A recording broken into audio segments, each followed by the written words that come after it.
The yellow taxi idled at the curb, its engine humming like a secret about to spill. James Hartley, 58, gripped the steering wheel, his knuckles pale against the cracked vinyl, his heart pounding harder than it had in years. He wasn't just a driver tonight, was a father on a mission, disguised in a thrift store jacket to meet the son he'd lost a decade ago. New York City buzzed around him, a chaotic symphony of honking horns and flickering neon signs. James adjusted the rearview mirror, catching a glimpse of his own tired eyes. The weight of his wealth, a tech empire built from nothing, meant little now. All that mattered was Elliot, his only child, who had walked out of his life at 18 after a fight that still burned in James's memory. "You'll never understand me," Elliot had shouted, his voice cracking with defiance and pain. James had let pride and fear win that day, and the silence that followed had been deafening. Tonight, that silence would end.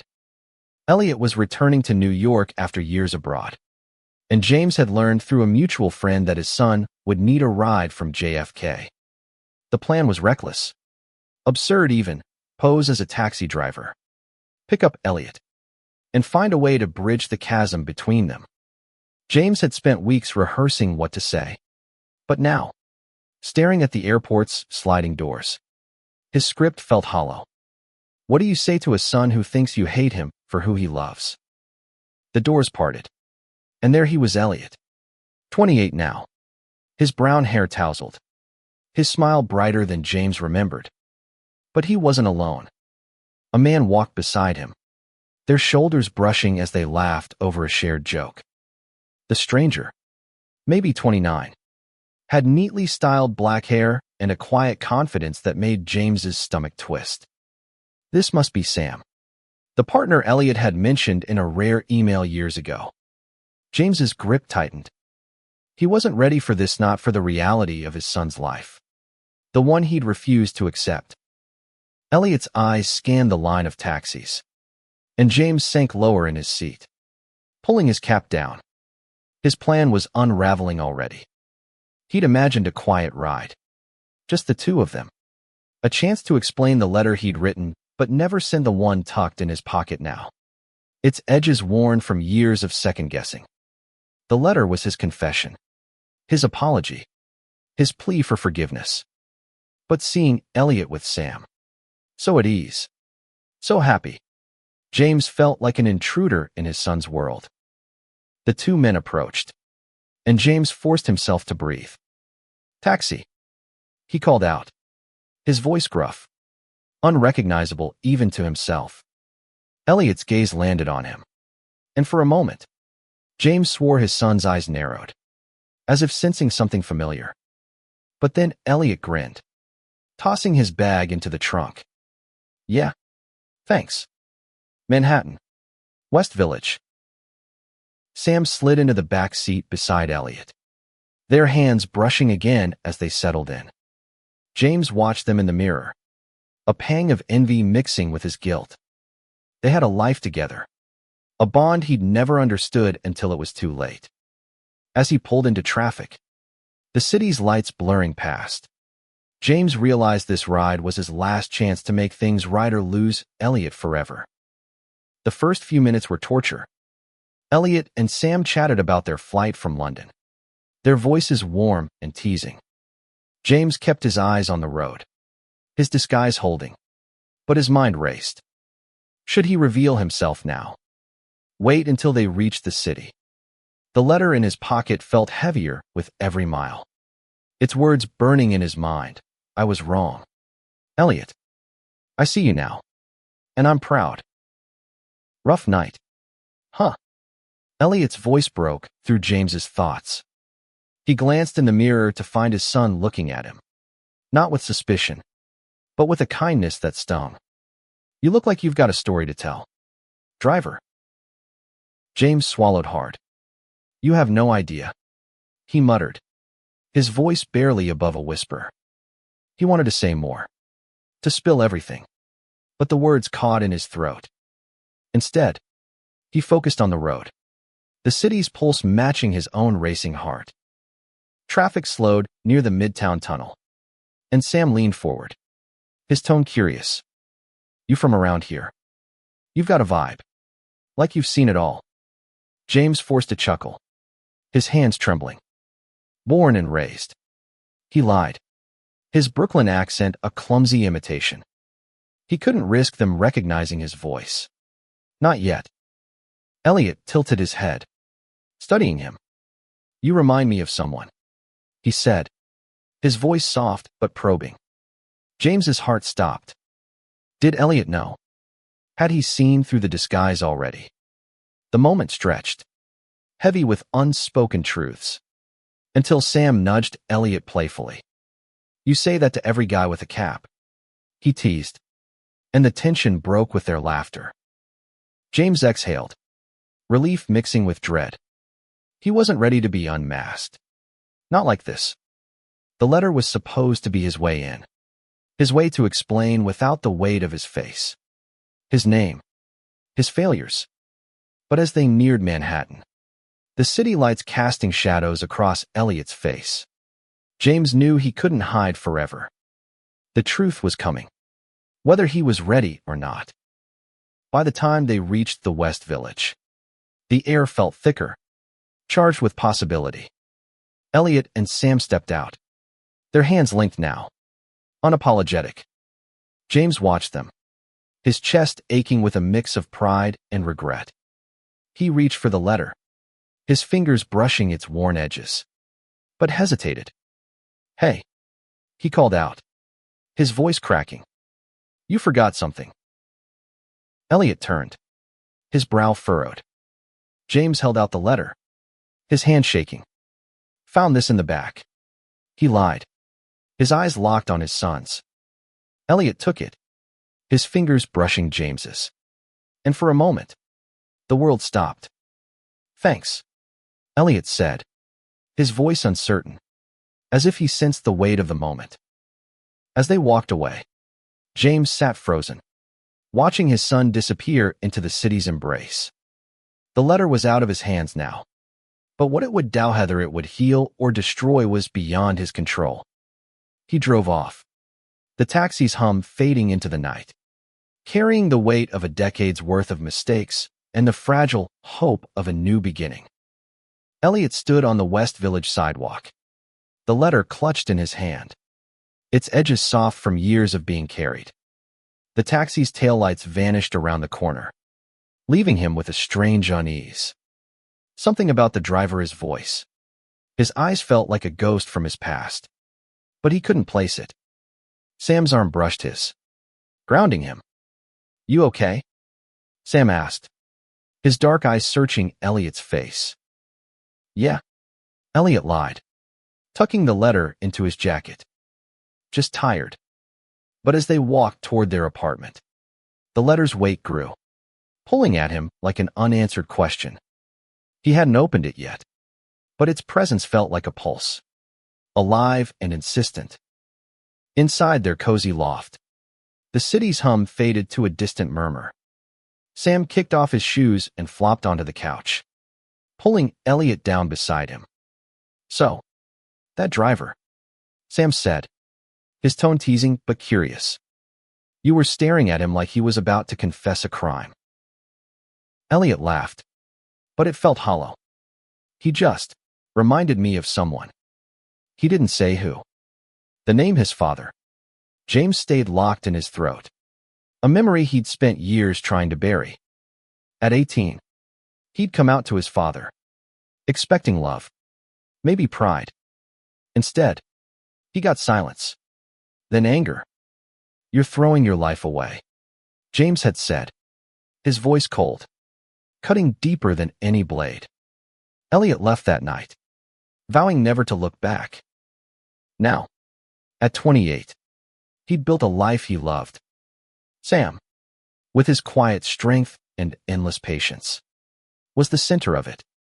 They'd met in London, two Americans finding home in each other amidst cobblestone streets and rainy nights.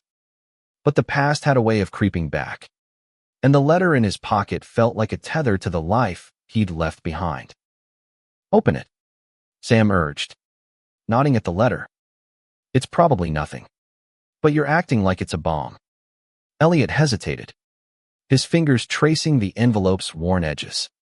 The handwriting was unfamiliar, but something about it, maybe the careful slant of the letters, made his chest tighten. He tore it open, his breath catching as he recognized the words inside. Dear Elliot, I was wrong. The opening line hit like a punch. It was his father's voice, unmistakable even on paper, raw with a vulnerability Elliot had never heard. I was scared, not of you, but of losing you. I didn't understand then, but I see you now. I'm proud of who you are, who you love. I'm sorry. Elliot's vision blurred, the words swimming. Sam's hand found his, steady and warm. Elliot, what is it? He asked, his voice soft but urgent. Elliot handed him the letter, unable to speak. As Sam read, his brow furrowed, then softened. This is from your dad? He asked, his tone careful. Elliot nodded, his throat tight. Yeah. I don't know how it ended up in that taxi. His mind raced back to the driver, the cab, the gruff voice, the way he'd lingered, watching them. Sam, what if? He trailed off, the idea too wild to voice. What if the driver was his father? It sounded insane, but the pieces fit, the familiar eyes, the trembling hand, the letter itself. Sam set the letter down, his expression torn between skepticism and hope. You think he was posing as a driver? Why not just call you? Or show up at our door? Elliot shook his head, frustration rising. Because that's not him. He's James Hartley, tech mogul, control freak. He doesn't do vulnerable. He'd rather play games than face me. But the letter wasn't a game. It was raw, honest, a side of his father Elliot had never seen. He reread it, each word carving deeper. I want to know you again, if you'll let me. The plea was simple, but it carried the weight of a decade's regret. Elliot's anger, so carefully nurtured over the years, wavered. Could he forgive the man who'd rejected him? Did he even want to? Let's find him, Sam said suddenly, his voice firm. If it was him, we need to know. You deserve answers. Elliot looked at him, struck by the fierce protectiveness in Sam's eyes. This was why he loved him. Sam didn't just stand by him. He pushed him toward the truth, even when it hurt. They grabbed their coats and headed back into the night, the city alive with possibility and dread. Elliot's phone buzzed, a text from a friend who'd arranged the taxi. Driver's name was Jim. Said he knew you. Elliot's heart raced. Jim, a nickname his father used only with close friends. It was him. They hailed another cab, this time to James's penthouse in Midtown. The ride was silent. Elliot's mind a storm of memories, his father's laughter when he was a kid, teaching him to ride a bike. The cold distance that grew as Elliot got older. The fight that broke them. Sam's hand stayed in his, a quiet anchor. When they reached the sleek glass tower, Elliot hesitated at the entrance. The doorman recognized him, hard not to. With James Hartley's name plastered across half the city's tech scene. He's upstairs, the doorman said, his tone cautious. Been a wreck lately. You sure you want to see him? Elliot nodded, his resolve hardening. The elevator ride felt endless, each floor ticking by like a countdown. When the doors opened, James stood there, no longer in the driver's jacket, but in a tailored suit. His face pale, eyes wide with shock. Elliot, he whispered, as if saying the name might break him. You were the driver, Elliot said, his voice steady despite the tremor in his chest. Why the disguise? Why not just talk to me? James's shoulders sagged, the weight of years visible in his posture. I was afraid you'd walk away again, he admitted. I thought, if I could just see you, talk to you, maybe I could find the right words. Elliot stared at him, the letter's words echoing in his mind. I'm proud of who you are. He wanted to believe it. But trust was a fragile thing, shattered long ago. You had 10 years to find those words, he said, his voice breaking. Why now? James's eyes glistened. And for the first time, Elliot saw his father as human, not a titan of industry, but a man who'd made mistakes. Because I'm running out of time, James said softly. And I can't lose you again. The air between them crackled, heavy with unspoken pain. Sam squeezed Elliot's hand. A silent reminder, you don't have to do this alone. Elliot took a breath, stepping closer to his father, the letter still clutched in his hand. This wasn't forgiveness, not yet, but it was a start. The penthouse was a cathedral of glass and steel, its floor-to-ceiling windows framing Manhattan's glittering skyline.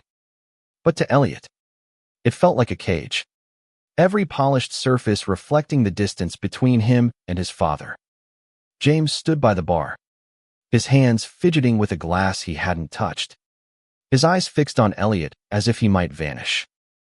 You're running out of time, Elliot repeated, his voice sharp, cutting through the silence. What does that even mean? Dad. The word dad slipped out, raw and unfamiliar, and it hung in the air like a challenge. Sam stood beside him, his presence steady but quiet, letting Elliot lead. James set the glass down, his movements deliberate, as if buying time. I'm not dying, if that's what you're thinking, he said, his voice low. But I'm not young, Elliot. And I've spent too long hiding from this from you.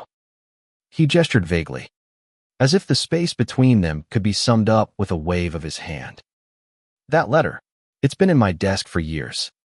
I wrote it after you left, but I was too much of a coward to send it. Elliot's chest tightened. The letter still crumpled in his pocket. He wanted to believe his father's regret. But the memory of that night, 10 years ago, James's cold dismissal, the way he'd called Elliot's truth a choice, still burned. So you dress up as a taxi driver. Elliot's voice rose, laced with disbelief. You spy on me instead of calling. What kind of game is this? No game, James said quickly, stepping forward. I needed to see you first. To know you were okay. Happy. His eyes flicked to Sam. A flicker of something curiosity. Maybe acceptance crossing his face. And you are. I saw it tonight. You've built something real. Sam shifted, his hand brushing Elliot's arm. He has, Sam said, his voice calm but firm. A quiet assertion of his place in Elliot's life. But that doesn't mean you get a free pass to play dress-up and call it parenting. James flinched, and Elliot almost felt sorry for him. Almost. Sam's right, Elliot said, his tone softer but unyielding. You don't get to just show up and expect me to forget. You rejected me. You made me feel like I was broken. The words landed like a blow, and James's face crumpled. I know, he whispered. I was wrong. I was scared off what I didn't understand, of what people would think. But mostly, I was scared of losing you. And I did anyway. He took a shaky breath. I've spent every day since regretting it. Elliot wanted to lash out, to let the anger he'd carried for a decade spill over. But something in his father's voice stopped him. It wasn't just regret, it was shame. Raw and unguarded. He'd never seen James like this. Stripped of his billionaire bravado. Just a man begging for a second chance. Let's sit, Sam suggested, his voice cutting through the tension. He guided Elliot to a sleek leather couch, and James followed, perching on the edge of an armchair like he didn't belong in his own home. The city hummed outside, indifferent to the fragile moment unfolding within. James leaned forward, his hands clasped. I didn't know how to reach you, he said.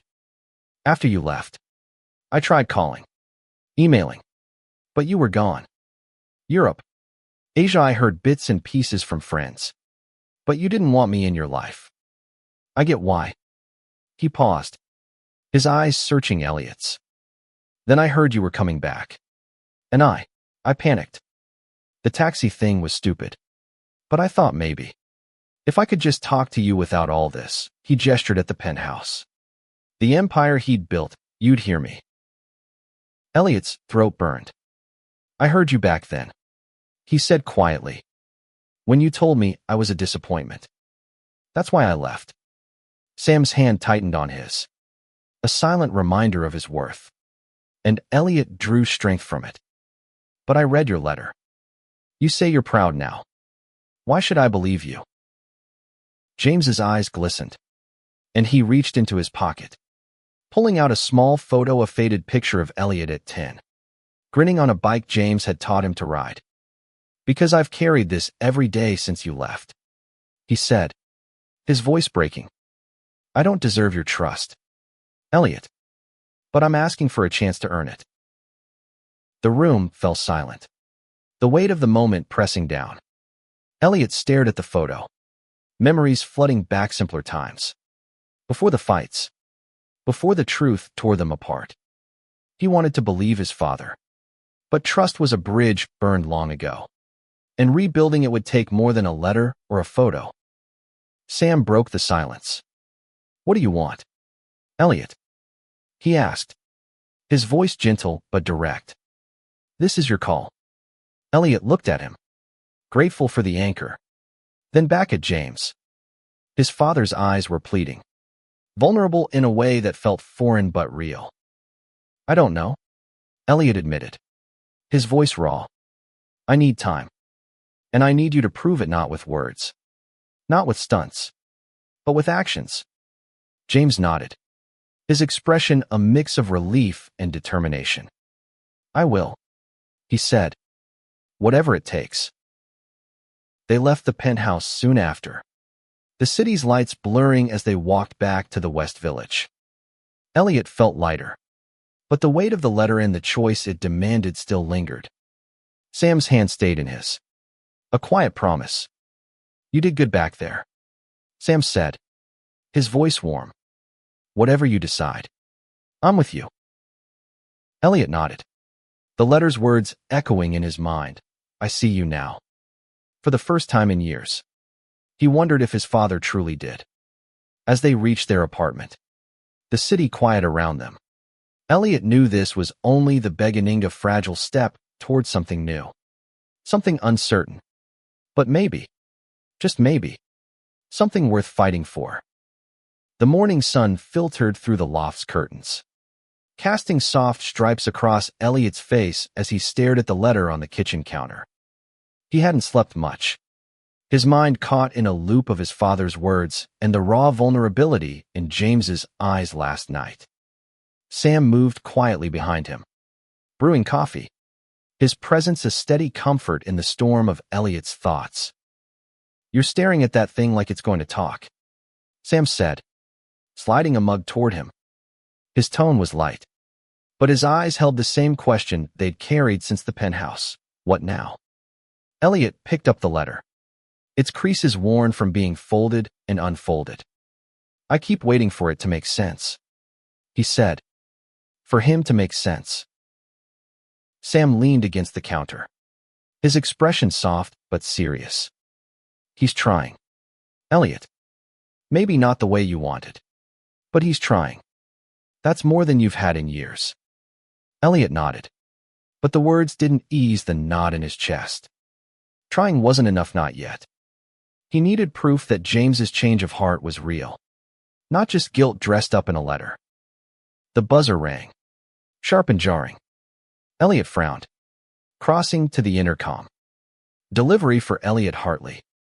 A voice crackled. Minutes later, a small package arrived, wrapped in plain brown paper. No return address. Inside was a leather-bound journal, its pages filled with James's handwriting, dates, thoughts, fragments of a life Elliot hadn't been part of. A note was tucked inside. I've been writing to you for years, even when you couldn't hear me. Read this, if you want. Dad. Elliot's hands shook as he flipped through the journal. Entries spanned a decade. From the day he left to just last week. Elliot turned 20 today. I wonder where he is. Heard he's in London. Is he happy? Saw a couple holding hands today. Thought of him. Wish I'd done better. The words were raw, unpolished. A window into a man Elliot barely recognized. His father, the untouchable billionaire, had been quietly breaking for years. Sam read over his shoulder, his breath catching.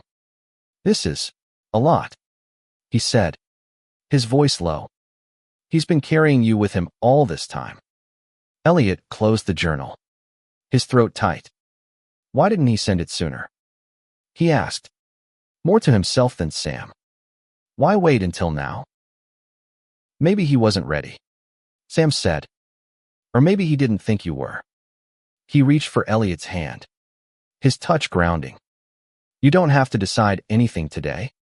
But this, he nodded at the journal, this is him showing up. In his own way. Elliot spent the day reading, each entry peeling back layers of his father's regret and love. Some pages were angry, others tender, all of them honest. By afternoon, he felt both lighter and heavier, as if the journal had given him answers but left him with new questions. He needed to see James again, not as a driver or a mogul, but as the man who'd written these words. They met at a small diner in Chelsea, a neutral ground far from the penthouse's weight. James arrived first, his suit replaced by a simple sweater, his face etched with nervous hope. Elliot slid into the booth across from him, Sam at his side, the journal in his bag like a silent witness. You sent this, Elliot said, skipping pleasantries. He tapped the journal, his voice steady but laced with emotion.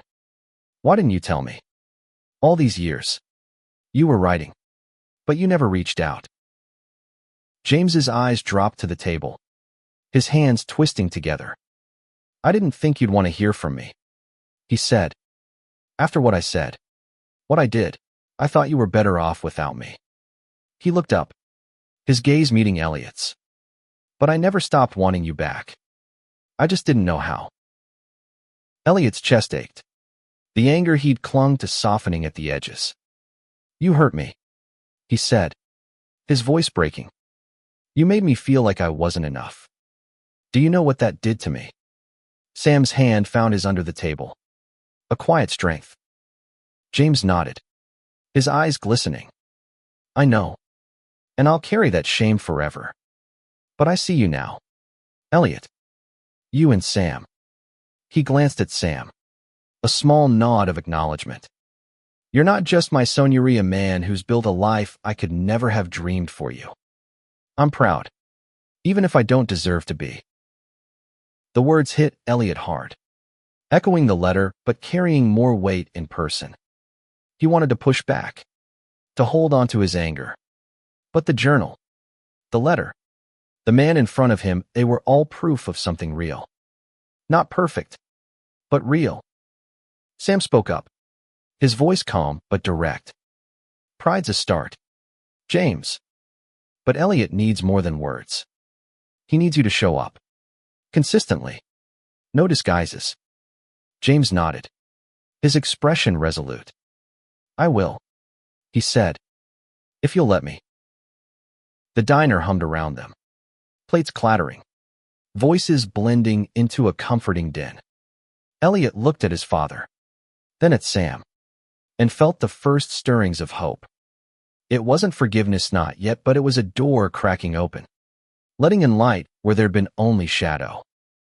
As they left the diner, the city buzzing with life, Elliot tucked the journal under his arm. He didn't know what came next, but for the first time in years, he felt ready to find out. Sam's hand in his was a reminder, whatever happened, he wouldn't face it alone. The journal became Elliot's constant companion over the next week, its pages a map of his father's heart. He read it in stolen moments on the subway, during lunch breaks, late at night when Sam slept beside him. Each entry chipped away at the wall he'd built, revealing a James Hartley who was flawed, human, and desperate to make amends. But trust was a slow burn, and Elliot wasn't ready to let go of his caution. James texted daily. Small gestures that felt both foreign and earnest. Saw a gallery opening you might like. Thinking of you today. Elliot responded sparingly, testing the waters. Sam watched it all with quiet support. Never pushing, but always ready to listen. He's trying, Sam said one evening, as they walked through Washington Square Park, the air crisp with autumn. But it's okay if you're not ready to meet him halfway. Elliot nodded, kicking a stray leaf. I want to believe him, he admitted. But what if this is just guilt? What if he changes his mind again?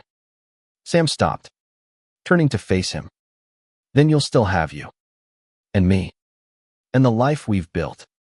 His words were a lifeline, grounding Elliot in the present even as the past pulled at him.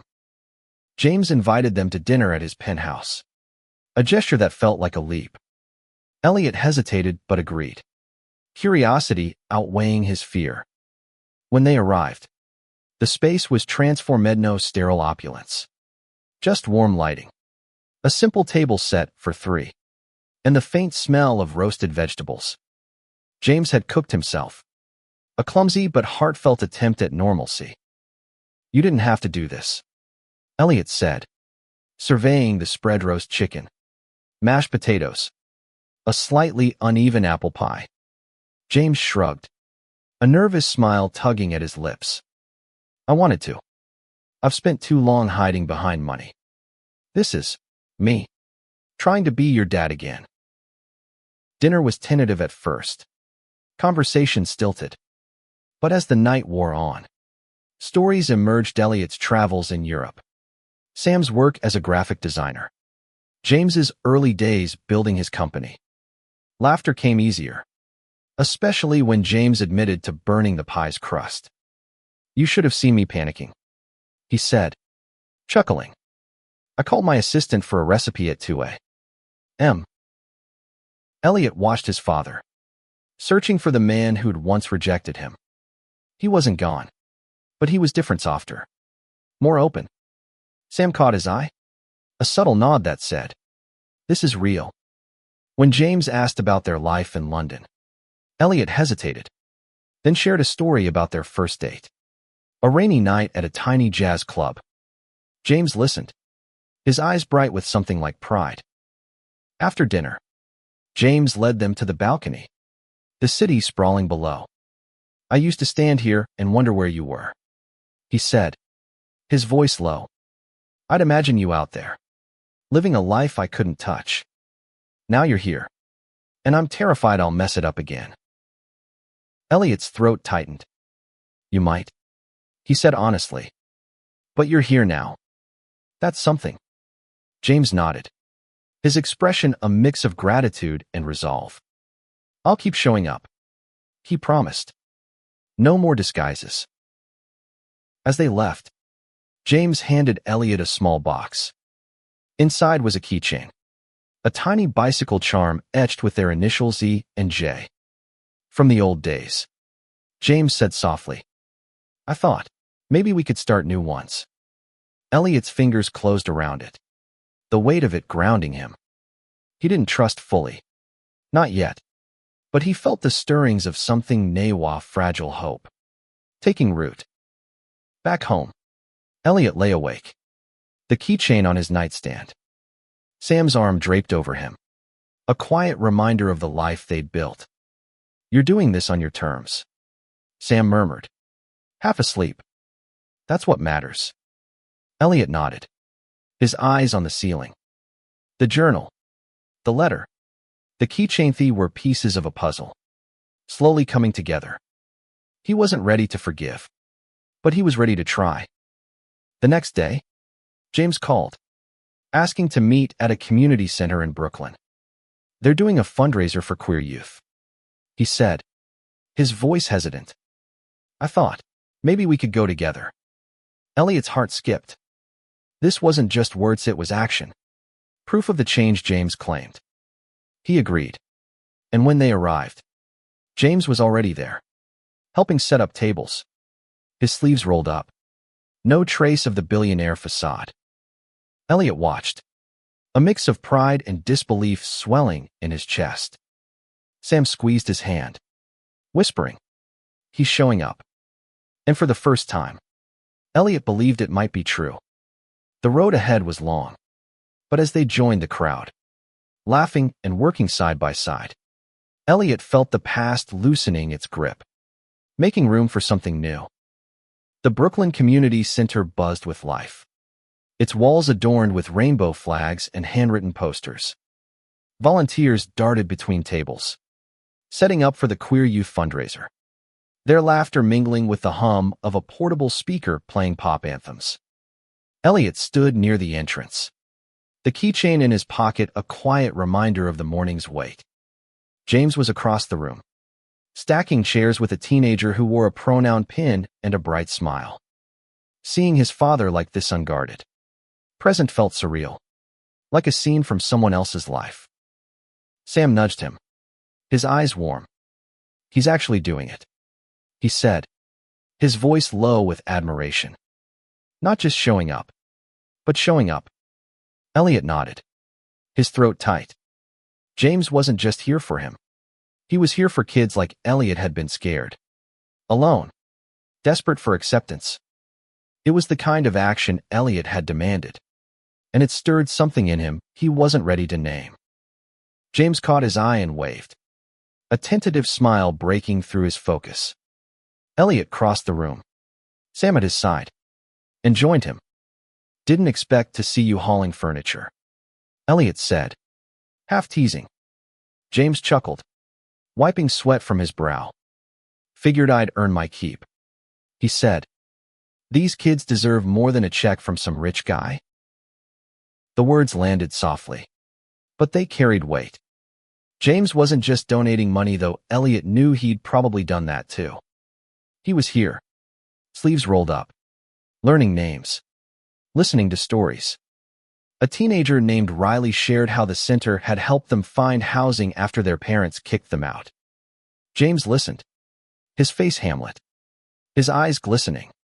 "I get it now," he said quietly to Elliot. "I should have been there for you like this."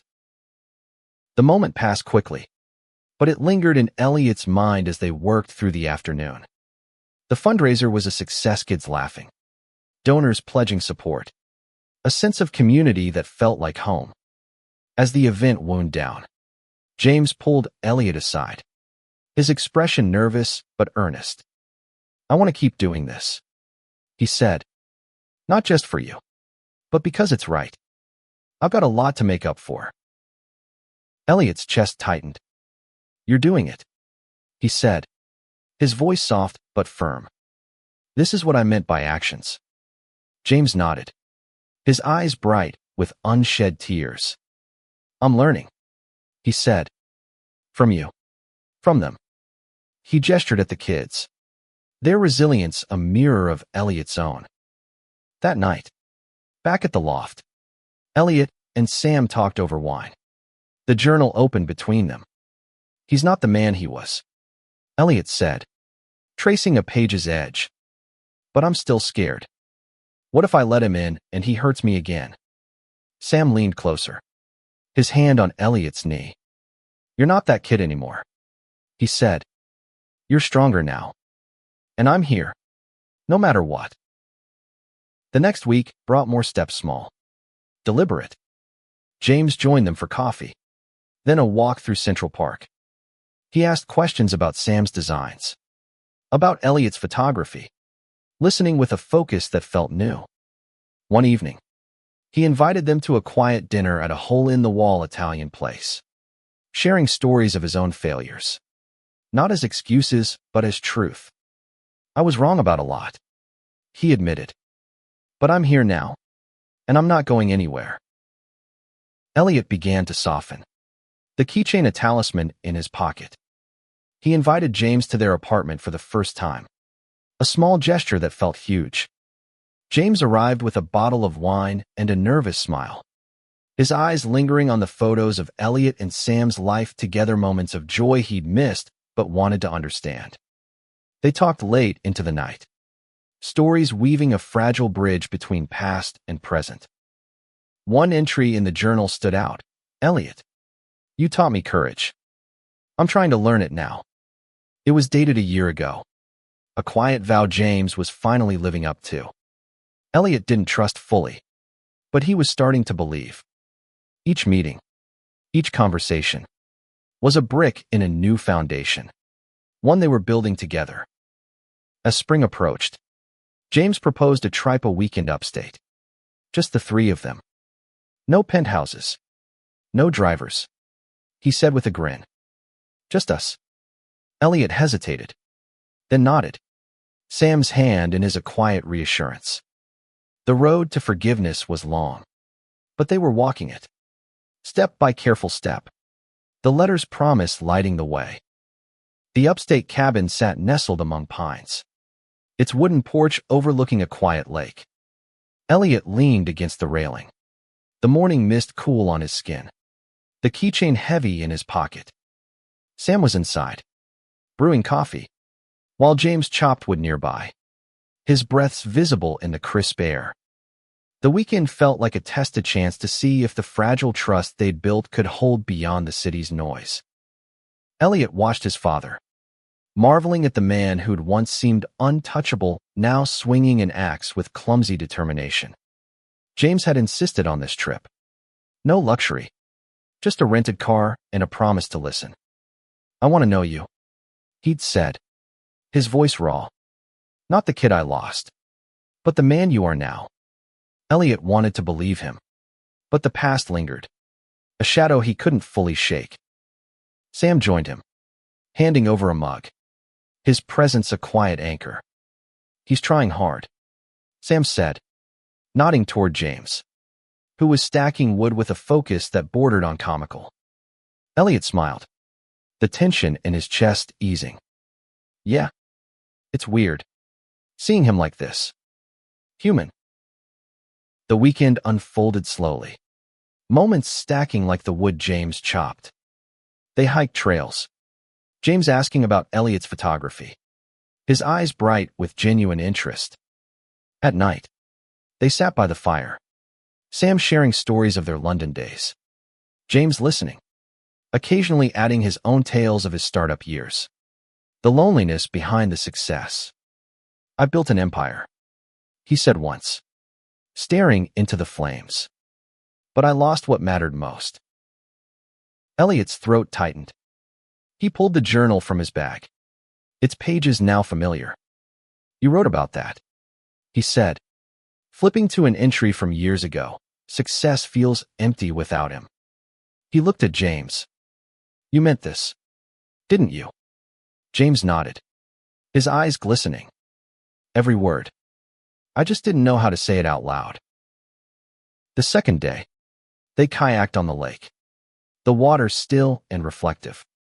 James pointed out a heron, his excitement almost boyish. And Elliot laughed, a sound that felt new in his father's presence. Sam caught his eye, a smile saying, "This is progress." Later, over dinner, James asked Sam about his family, his designs, listening with a care that felt like atonement. That night, Elliot found another entry in the journal. I hope he's found love. It's what I should have wished for him. He showed it to Sam, his voice soft. He wrote this before he even knew about you. Sam's hand found his, steady as ever. He's been rooting for you, even when he didn't know how to show it. On the final morning, James suggested a walk to a nearby overlook. The trail was steep, the air sharp with pine and possibility. At the top, the valley spread below, a patchwork of green and gold. James turned to Elliot, his voice steady but vulnerable. I don't expect forgiveness, he said, but I'm here, and I'll keep being here. For you, for Sam, for whatever we can build. Elliot's eyes stung. He pulled the keychain from his pocket, its bicycle charm catching the light. You gave me this, he said. It's a start. James's smile was small. Hopeful. A start. He echoed. Sam squeezed Elliot's hand. A silent promise. We're in this together. As they drove back to the city, the journal on the seat beside him, Elliot felt the past loosening its grip. The letter, the journal, the keychain were more than objects. They were proof of a father trying to rebuild what he'd broken. Elliot wasn't ready to forget, but he was ready to move forward, one step at a time. Back in the city, the rhythm of life resumed. But something had shifted. Elliot carried the journal everywhere. Its pages a quiet companion. Each entry a reminder of his father's regret and resolve. James didn't fade back into his penthouse world. He showed up coffee dates, gallery visits, even helping Sam with a design project. His presence steady, unassuming. The keychain stayed in Elliot's pocket, its weight a promise of new beginnings. One evening, James invited them to a pride event in the village, a fundraiser for the community center. He didn't just attend to volunteered, handing out flyers, chatting with kids, his billionaire status invisible behind a genuine smile. Elliot watched, his heart swelling. This was the proof he'd asked for. Not in words, but in action. In the way James listened to a teen's story or clapped for a drag performance with unforced joy. At home, Elliot and Sam talked late into the night. The journal opened between them. He's not perfect, Elliot said, tracing an entry. I want to be the father he deserved. But he's trying. Sam. Really trying. Sam nodded, his hand warm on Elliot's. And you're meeting him halfway. That's what love does, it builds bridges. The turning point came at a quiet dinner. Just the three of them. In their loft. James brought a photo album, its pages filled with moments Elliot had thought forgotten: birthdays, bike rides, a life before the rift. I kept these, James said, his voice soft, because they reminded me of what I lost and what I wanted back. Elliot's eyes stung as he flipped through the album, memories surfacing like ghosts. He looked at James, then at Sam, and felt the weight of the past shift. Not gone, but lighter. I don't know if I can forgive you fully, he said, his voice steady. But I want you in my life. In our life. He reached for Sam's hand, a quiet claim of their shared future. James's face broke into a smile, tears spilling. That's more than I deserve, he said. But I'll take it. And I'll keep earning it. They hugged, tentative at first, then fierce, a decade's worth of pain and hope colliding in the embrace. Months later, at another community center event, James announced a scholarship fund in Elliot's name for queer youth chasing their dreams. The crowd cheered, but Elliot's eyes were on his father, pride swelling where anger once lived. Sam squeezed his hand, whispering, "This is what healing looks like." The letter, now framed on their wall, was more than words. It was the spark that started it all. The journal, the keychain, the moments they'd share. They were a new story, one of love, redemption, and the courage to rebuild. As Elliot stood with Sam and James, the city alive around them, he knew the ending wasn't perfect, but it was meaningful. It was theirs.